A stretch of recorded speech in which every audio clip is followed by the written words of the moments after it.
After 4x4 যদি হয় তোমার গাড়ি, তাহলে তোমার দু রকম এক্সেল পাওয়া যায়। একটা হচ্ছে স্ট্রেট এক্সেল আর একটা হচ্ছে কার্ভ এক্সেল। যেরকম তো কোনটায় বেশি সময় লাগে দেখো, এটা হচ্ছে তোমার কার্ভ এক্সেল, যেটার রেডিয়াস মানে ঘুরে এটা অনেকটা বেশি।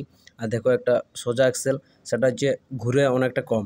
দেখো কীরকম ঘুরে এটা, যেটা এটা হচ্ছে আমার সোজা এক্সেল, যেটা তোমার এতটা পর্যন্ত রোটেট হয়। আর মানে যেটা কার্ভ সেটা অনেকটা বেশি রোটেট হয়। এটার জন্য অনেক বেশি জায়গা লাগে, কিন্তু ব্যাপারটা এটা হচ্ছে অনেকটা মজবুত। তোমার আগে যতই চাপ থাকুক, লোড থাকুক, সোজা এইটা একদম স্ট্রেট তো এটা তাড়াতাড়ি তোমার নষ্ট হয়নি, এটা অনেকটা মজবুত তো তোমার এটাই। কিন্তু তোমার একটা দিয়ে হয়েছে, তোমার বড় বড় জমি চাষ করার জন্য এটা ঠিক আছে।